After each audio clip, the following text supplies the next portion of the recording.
Happy 2020, guys. So where do you want to start, Mom? We'll start from the beginning. So we had a miscarriage. How many years ago was that? About 6 years ago, I had an ectopic pregnancy. My fallopian tube ruptured, and it didn't seem to affect things too much. We had three healthy babies after that. About 3 years ago, in February, I had a pretty traumatic loss. Once you have an ectopic, it puts you at higher risk for another one. We found out we were expecting on a trip, and Carl actually had to come home, and I had all the kids with me in the States. Yeah, we were in Costa Rica when we found out. We got a pregnancy test at the Walmart in San Jose, Costa Rica, and came back positive. So we got pregnant on that trip, found out on that trip, and we were thrilled, but I had to get back home for work. So I headed home and left her and the kids in Florida. So California. California, yes. We flew back together from San Jose to California, and then Hannah and the kids stayed in San Diego with my aunt, and I flew home. You want to pick up on the drive to Arizona? Yeah, so I was driving with 10 kids. I had my nephew, our 9 kids, from California to Arizona to see family. And 1 minute I was fine, and the next I was ordering food for the kids at a restaurant and I was on the floor in the worst pain of my life. So I had to just kind of bite the bullet and make it to where I knew family was. We were in the middle of the desert, and I couldn't just leave the kids and go into a hospital. I think I was starting to go into shock because I knew I was in pain, but I started to get really confused. And I actually ate dinner, which was against my better judgment, but it actually ended up saving my life, because once I got to the ER, they didn't really believe me. I just said, I feel like I'm dying. You guys, I'm pregnant. Can you check this out? They did an ultrasound. They saw the baby in the uterus and said, you're about 8 weeks. You can go home. They pretty much gave me my clothes and said, go. Didn't give me a choice. They discharged me. And different people exhibit pain differently. Like when Hannah was literally dying, she was on her phone. She told them, I think I'm dying. I think it's a ectopic pregnancy. I think it's in my fallopian tube. But they just didn't believe her because she wasn't screaming in agony. I even asked them, when they said it was in the uterus, I said, is there any way it could be a heterotopic pregnancy, which I knew about just from reading. And the doctor actually laughed at me and said, that's 1 in 40,000. Like, there's no way that you could have a heterotopic pregnancy. And so I said, okay, so maybe I got some kind of horrible intestinal something from Costa Rica. It was the worst pain ever. I just didn't know what was going on. And by then I was in shock, and it was really bad. Plus I didn't have Carl with me in a scary new place. Long story short, they tried to escort me out of the hospital. I ended up collapsing, going into shock from blood loss, internal blood loss. And they had to do emergency surgery, and they took out my remaining tube. So that was a really, really hard time. For one, there was just the PTSD from Hannah almost dying, nobody believing her, the doctors trying to shove her out the door while she was dying. It was just a really, really traumatic experience, plus losing her fertility was really tough. Yeah, I mean, losing your fertility, which is like, we have 9 kids. I mean, that part by itself wasn't like the worst thing in the world, but I think losing 2 babies, because I went on to miscarry the one that was in the uterus as well, and losing 2 babies, losing my fertility, all the trauma that surrounded it, it was just a really tough time. And it took a while to heal from that. So it was just kind of a process of working through each thing, working through the losses, and just kind of shifting. We had a baby in our home for how many years? Long time. And, a lot of babies. We just learned to kind of just appreciate, after moving through the grief, we just learned to appreciate where we were. We focused on the kids God gave us. I think it's the number one way to just survive things that are hard, is just focusing on the positive, focusing on the good. And it wasn't hard when you have 9 beautiful blessings. you know, the grief part of it was hard. And there was a little guilt too, like feeling like, why am I so sad? Why is this so hard when we have all these blessings? And some people can't even have one. It took time, but we came out of it. And, you know, we've just kind of just been living our life the last few years and enjoying the different stages that our kids are in, enjoying traveling. I've even really just enjoyed feeling rested for the first time in 20 years. So, you know, now that Hanora's 4, I didn't realize what it was like to sleep through the night and not have a kid waking you up. She's still in our hours. bed, mind you, but she sleeps through the Sometimes. night at least. But yeah, everything was fine, and we were kind of just accepting that we had 9, and this was our family, this was our lot. And then we found out from one of Hopi's Sunday school Yeah, teachers. things started changing in the springtime. The younger kids especially started asking. You know, the older kids understood, Mom can't have more babies. They didn't keep nagging about it. But the little ones, they were like, where's the other baby? Like, we want another baby. And we explained to them many times, we can't have more babies. That's not happening. Like, this is our family. We're complete. So when Hope's Sunday school teacher came to me this spring and said, I was just letting you know that every time, you know, we get together for her class, she prays for you guys to have another baby.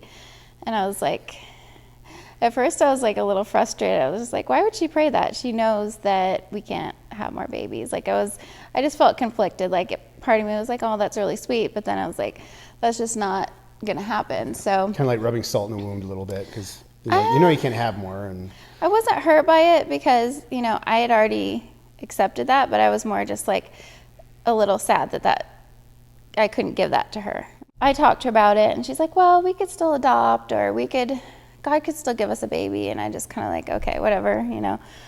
And so then that's kind of where I started feeling a shift, like, what if our family isn't complete? And, you know, adoption to us, we never felt really qualified to pursue adoption. we were The very hospital. open to it. I mean, we Yeah, discussed I mean, it if somebody opportunity asked arose. us to, we would of course do it, but it wasn't something that we really felt like we were going to pursue. It's a lot of money. There can be a lot of heartache involved. It's a rough road. Yeah, so we just kind of started talking. We found out about embryo adoption. Yeah. So I mean, first we looked into in vitro. Yeah, we looked into in vitro, which Yeah. again, I didn't really feel qualified for in vitro. I know most people who do it have struggled with infertility for years and years, and they can drop 20 grand, or they're willing to get a loan for $20,000 to do in vitro. And so that, again, wasn't where we were at. We didn't feel like this desperation to have a baby. It was just something that just started stirring in our hearts. I had found out that there was a doctor in Alaska that did in vitro for a really reasonable amount. And so we went to see him. I never felt right about it. We prayed about it, found out that to do in vitro, we would have to create many embryos. As many embryos as possible. Right. Basically, if you can get 10, you want 10. If you can get 12, you want 12. You want as many embryos as possible so they can select a couple and implant them. But we don't want 10 more kids, or we can't have 10 more kids. We're very kids. pro-life, so any life that we created, we would want to give a shot in the womb. And as much as I'd love one more kid, I don't want 10. When we were discussing that with the doctor about, you know, making all these embryos, but then not giving them a chance at life, he mentioned that there's a lot of Right, families yeah. that would love to adopt them. And we're like, what do you mean adopt them? That's a thing? That's what kind of got us on the path Yeah. of We're thinking, like, well, what do other people do with what their do other people do with embryos? their embryos, and what does that look like? And so that's when we decided to pursue embryo adoption, and things fell into place very easily. It was very inexpensive. There's not a lot to it. Like, I did have to take, prior to the transfer, I did have to take some medications just to kind of prepare my body. But it's really, really simple, and there's a need for it. We did some research, and it sounds like there's like over 1 million embryos There's in a storage. lot of babies on ice. IVF is more So- common now than it's ever been, and So yeah, these 2 little embryos that we found, they were in the freezer for 4 years, 4 years. before we found them and gave them a chance at life in a warm, cushy home. And so here is our journey to embryo adoption and St. George baby number 10.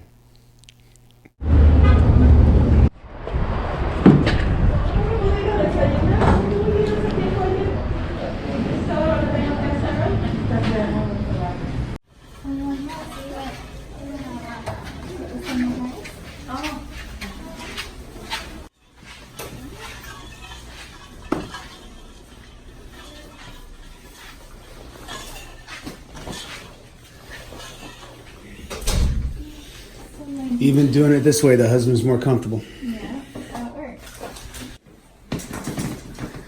All right, Mama, how you feeling? Feeling pretty good. You ready to do this? Yeah, do it. This is the weirdest way we've ever made a baby. Oh, there That's was one yeah. time. I'm sorry. That's true. I should.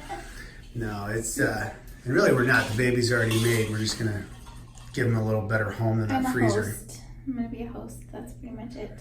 Yeah, your body hasn't really been your own in about 18 years, huh? Yep. Thank you very much. Bon courage. Okay. All right, so you're meeting your babies for the first time, huh? Yeah. There they are. Oh, they already named them Embryo 3 and Embryo 15. So cute. Yeah. See, this is fragmented, so it's not as good, but it's still good. And this is a lot better because it's not. So if one of them ends up a little slow, we'll just call them Embryo No. 15. No? Okay. It's not how it works. All right. I don't know. Hey guys, for the first time ever, someone else is going to get to watch Hannah get pregnant. So enjoy. Let's take a look at the pregnancy cam up here. They are not allowing me in the room, but I got it on the monitor here. So on the left, we have Hannah's ultrasound. And on the right, soon, we are going to have some embryos. And I don't know what this is going to look like, but yeah. Hannah's down the hallways here getting impregnated by a nice man named Raimundo. Hopefully he's successful. Oh, camera 2's coming alive. There's the embryos, there they are. Hey babies.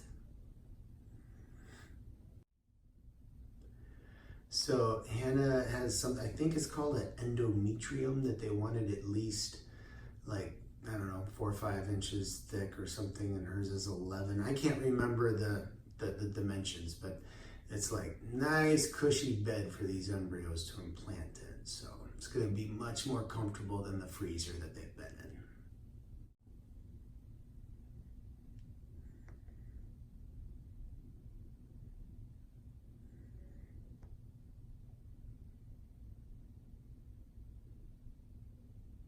All right, we just got the results of verification of pregnancy. Yeah. All right. And then what's The this? results. This is the HCG blood test that they did, and it basically measures the pregnancy hormone in your blood. And my doctor wanted it above 100, and yeah. All right. Drum roll, please. We'd like it over 100. Results are final. 348. 340. Whoa. Okay. No. Whoa. Whoa. 300? 348. That's A plus. Well done. So you're gonna get. Yeah. That's crazy. Baby's doing good. You excited? Yep. I think Man's more excited than anybody. I don't know why, but he's just really, really pumped. Yeah, so Nora, we're gonna have a baby. Gonna be a big sister. You excited? Daddy, my thirsty. Oh, you're thirsty. Okay, she'll be excited later. It's a couple days before Halloween, and we're here to get some new numbers, a new blood draw. So what do you hope your numbers are? above 1,500-ish. You said 1,000 the other day. Yeah, but if they doubled exactly, it would be above 1,500. 1,500 would be double. All right, fingers crossed.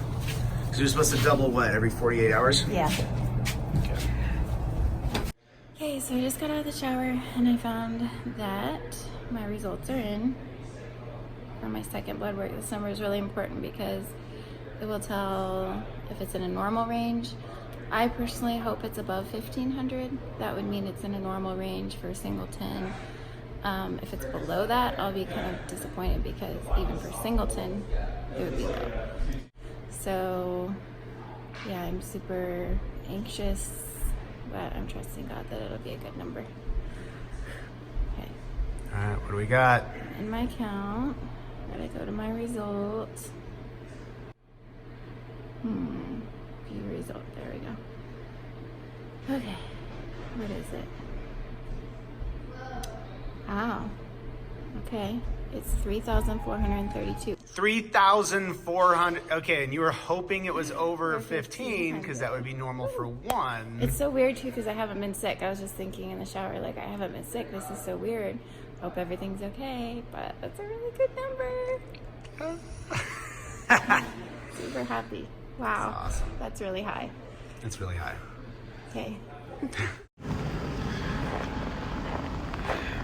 So today's the day. We're gonna get our ultrasound and hopefully see a couple babies in there, not 3 or 4 or 5 or 6, right? That's the hope? Okay. I'm scared. So, how have you been feeling? Fine. Yeah? Yeah. Yeah? How are the symptoms? Strong. Yeah? Very strong. You've had 9 successful pregnancies. How does this compare? I mean, it's definitely different. Definitely different. Yep. Something's different. But All it could right. just be that I'm older. Who knows?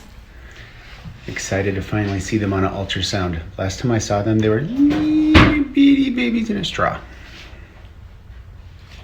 Hopefully they're both still around.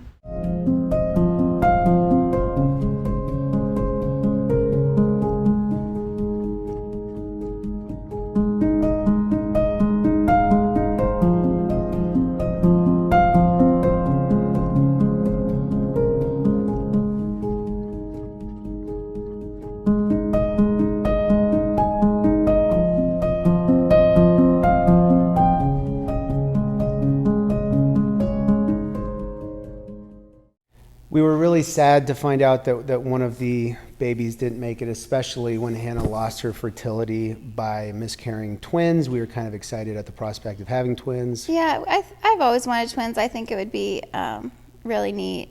It would be a blessing. But we went into it knowing that one of the embryos was highly fragmented when they thaw them out. You don't really know. You know, they can be one quality when they're frozen, but then when they thaw them, you don't really know what they're going to do. Before the transfer, the doctor told us, like, one is highly fragmented. It could still take, but, you know, you guys can decide. And we decided to transfer both of them to give them both a shot.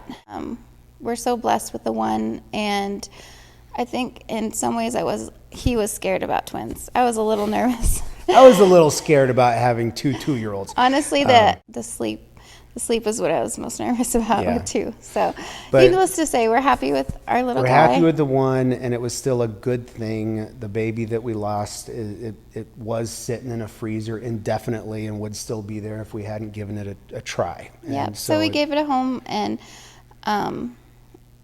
did what we could, and so that feels good. Yeah. And now we get to find out the gender reveal for the one that took. So let's find out if it's a boy or girl. Okay, Chandler, come here. What do you think, boy or girl? Probably boy. Think it's a boy? Yeah. Think it's a boy? Connor, what do you think, boy or girl? I think girl. Think a girl? Carter, what do you think, boy or girl? I don't know. I'm feeling boy. Feeling boy? Yep. What do you think? Definitely a boy. You think it's a boy? Creed, what do you think, boy or girl? Boy. Boy? Nor is it a boy or girl? It's a girl. Allie, what do you think, boy or girl? Girl. Hope, what do you think, boy or I girl? think it's a girl, but I want it to be. I think it's a boy, but I want it to be a girl really bad. Okay, so you can say you win either way. Got it. Haven, what do you think, boy or girl? I want it to be a girl, but I have a feeling it's a boy. All right. All right, we will see. All right, anyone I did not ask? You didn't ask me? Okay, Mom, kind of an important vote here. What do you think? Oh, I'm still in the middle. Something says boy, but then something says girl. So That doesn't I don't know. count. Okay, girl. Think it's a girl? Okay. All right. Okay, I'm gonna hold it. I will feel blessed no matter what it is, but to keep things interesting, I'm going to go boy. All right? I'm going to go boy. Do we have to pop it? Do you guys want to have a pin? Wait, we I have have a a pin. candy cane that's striped. We're going to do a candy cane? I don't know if that would work. No, we don't want to ruin it. All right. We'll try candy cane. I think it's gonna be a girl. All right, you Divided. guys ready? Scrunch together. Scooch together. You ready? Closer, closer. 3, 2, 1. Just Okay. 3, 2, 1.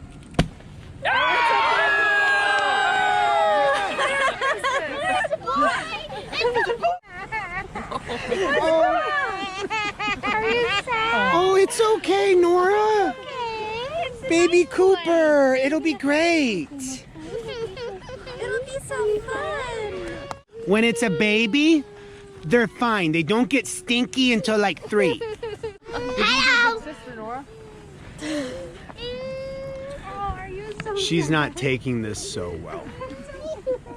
What do you think? It's gonna be baby Cooper. You excited? There's gonna be 6 boys now. Oh boy. We got you guys outnumbered. 6-4. 6-4, boys are winning. Creed, are you excited? It's gonna be a boy. Yeah.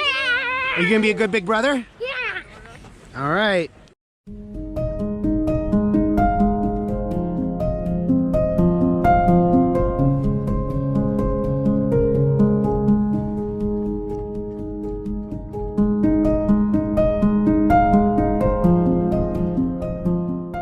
Are you guys excited about baby Cooper? Yeah. No. Because you might want boy. Why don't you want a boy? He's gonna be fun. Fine. Fine. Okay, all right. So what are you gonna do with baby Cooper when he gets here? I'm gonna teach him to walk. You're gonna teach him to walk? Awesome. What are you gonna do with baby Cooper? I guess I'm going to help mommy change his diaper. You're gonna help mommy change his diaper? Oh, she will appreciate that. And feed him. And feed him? You're not lactating. I don't know if that'll work for a minute, but appreciate the I'm gesture. going to hold his spoon and give him food. Oh. Am I going to teach him to ride my unicorn? You're gonna teach him how to ride your unicorn? Yeah. All right. All right. Say bye, guys. Bye. Baby Cooper coming soon, summer of 2020.